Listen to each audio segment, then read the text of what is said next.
the last presentation is from the country that is perhaps not so much structural support, but the UK example will be presented by Penny Downey. She is working at Bangor University in UK. She's an expert in English language and has experience in research skills development, project management. So Penny, the floor is yours. Thank you. I'm glad that you didn't call me Penelope, because my mother only calls me that when I'm in trouble. Okay, so I'd like to thank everybody for giving me the opportunity to come here and talk to you about our KES project. A brilliant opportunity to share this with you as we enter the final year of our project. So KES, because our branding is very strong, I assume everybody knows what it means, but it stands for Knowledge Economy Skills Scholarships. And it's a 5-year ESF-funded project, which is pan-Wales, so it covers all of the universities within Wales. My own involvement, about 2 years into the project, I was promoted as project manager, which was great, so it's kind of my baby. And then in year 3, we embedded the KES project into our new doctoral school at my university in Bangor. So I manage the doctoral school now, and I feel that's really important because that's about the legacy of the project, but also the sustainability of what we've achieved through the project. So what is KES? I'm quite tempted, because time is running, to do what our Pro Vice-Chancellor Research does. He comes along when we do our KES inductions to our new students, and he stands up and he says, just simple 2 words, KES works. That's all he says, and then he leaves. So to save time, but I think, that's a bit presumptuous perhaps. So KES, it's a portfolio of ESF-supported collaborative research projects. So there are 3 basic components. There's the research, there's the collaboration with the company partner, and then there's the higher level skills training component as well. So we have KES Minis, which are research masters, they're 1-year projects. We have KES Maxis, which are doctoral projects, and for us that means 3 years funded plus 6 months for submission. So they're 36-month projects. And thirdly, Postgraduate Skills Award. Now this is my fault because doctoral training is my background, and when we were designing the project, I said we can't have a project like this without a compulsory skills component. So I built it in. All of them undertake this part of it. Some bits of it are compulsory, some bits of it are optional, some bits of it are quite generic, and some are very discipline specific. I think for me this year, I had a bit of an epiphany here at another induction event when one of our academic supervisors listened very carefully about the PSDA, as we call it, Postgraduate Skills Development Award. And when I got to questions and answer, he put his hand up and he said, Penny, can I take part in the skills training? And I've never been asked that by an academic supervisor before. And I said, well, why would you be interested? And he said, because how can I advise my doctoral candidate if I'm not upskilled myself? So we now open this award to the doctoral candidates, to the academic supervisors, and to the industrial partners as well. I set the bar for the doctoral candidates at 60 KES credits. Most of them, by the end of the 3 years, are achieving 180 KES credits. Once they get on board with it, it really has taken off, and it's been a big success. So we launched in 2009. The project is led by ourselves in Bangor on behalf of the HE sector across the whole of Wales. The project is one of 4 collaborative projects. So those are Access to Masters, which is a taught masters programme, work-based learning foundation degrees. And just to give you an idea of scope, over the 5 years, we're now just entering our 5th year. So we have recruited, we now have all our projects live. That's 403 scholarships across the whole of Wales. That breaks down 230 doctoral and 173 research masters. I think it's quite unique. There's certainly nothing else in the UK that's similar to KES, although we have found partners through our involvement with the EUA who are doing quite similar things across Europe. And of course we're having an independent evaluation. The key facts in terms of cost, it's a 39 million euro grant. The total project costs, our initial aims were around 200 PhDs and around 200 masters, so we're not doing too badly.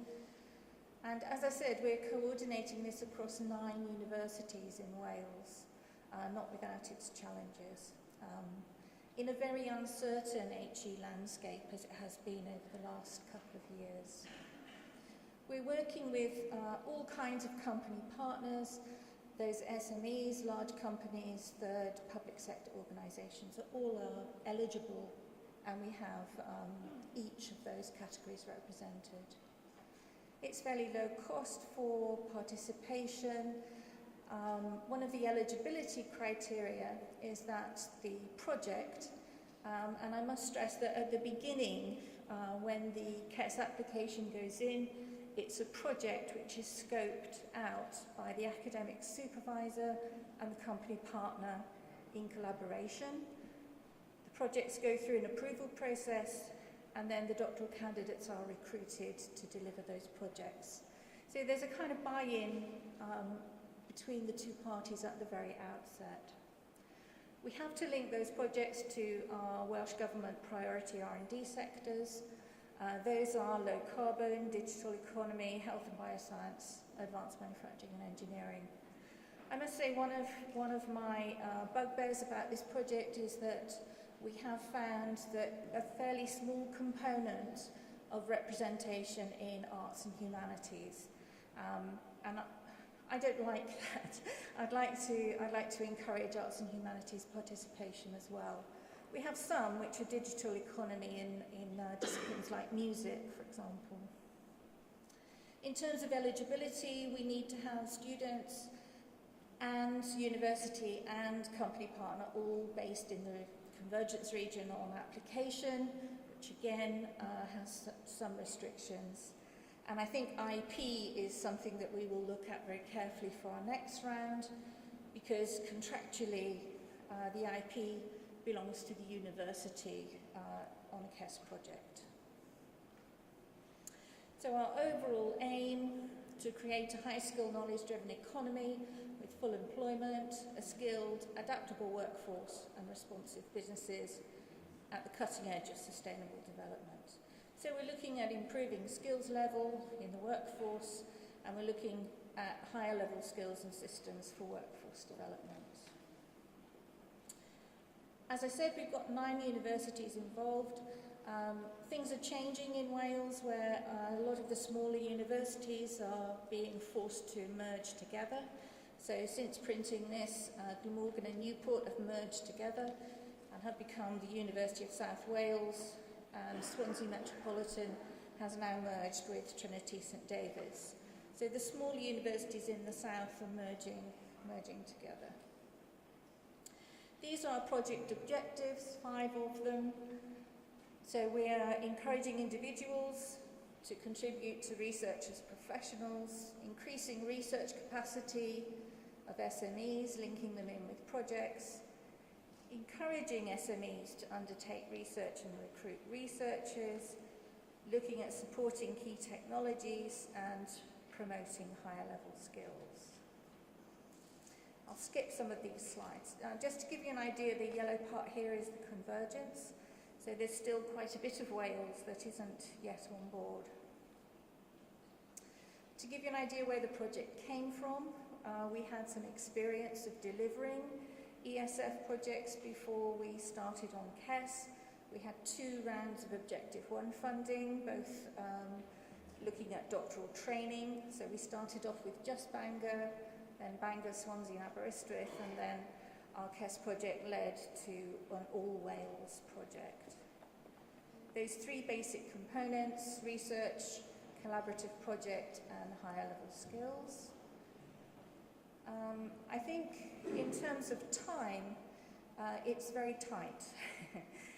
Our KES minis, those are the research masters, they have 12 months funded, and then they have an additional 3 months to submission, which is unfunded.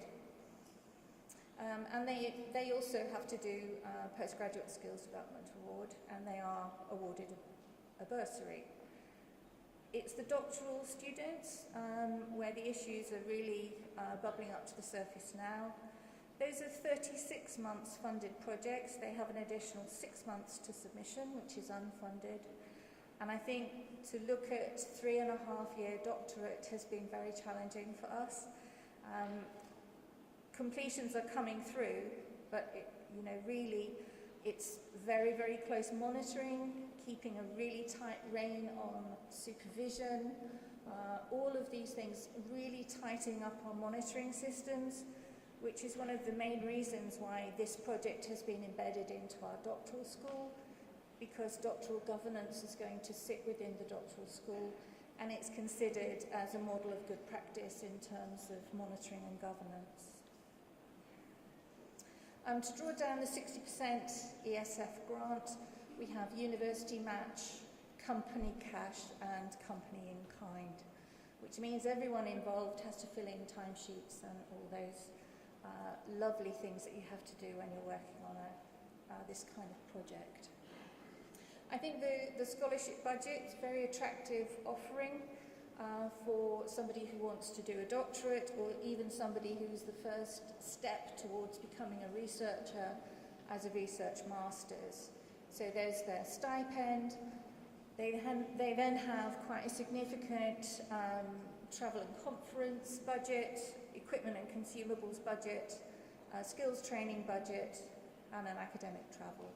So talking about the skills training engagement, that only happens because we've got the budget to support it, to be perfectly honest. I think when we're thinking now about KES 2, as we're calling it, equipment consumables, we have a flat budget line for all projects, which doesn't really work because some disciplines are much more costly than others in terms of consumables. So that's something we're looking at, how we could address that next time around. For the PSDA, the skills development, it's embedded into the scholarship. Students do a compulsory residential grad school, which is offered across Wales. So we offer it in North, Mid and South, and they can attend any one of those. And we encourage them to do training within their discipline area. I think in terms of the company benefits, we're finding companies now are aware of what a doctoral candidate has to offer their company and are more likely to employ one. For the students, the completion rates and the employment rates are looking really good. Of course, we're monitoring that. We've only got about 65 completed projects so far, so we'll see. And for the region, KES has actually made a huge impact on the region, building the R&D capacity. We're looking at KES 2, as I said, so the next round, we're looking at the whole of Wales, not just convergence. Our funders have agreed that we can look at multinational companies, not just within the convergence area, and we're looking at things like IP issues. Also transnational, the funders have agreed we can go outside of Wales for training, and through our links at EUA we've set up a European Industrial Doctoral School, working with Sweden, Czech Republic, Portugal and Belgium. So really exciting view of the future for KES. This is our website. Do have a look. We've got lots of case studies on it. I'm happy to take any questions if you can. Thank you very much.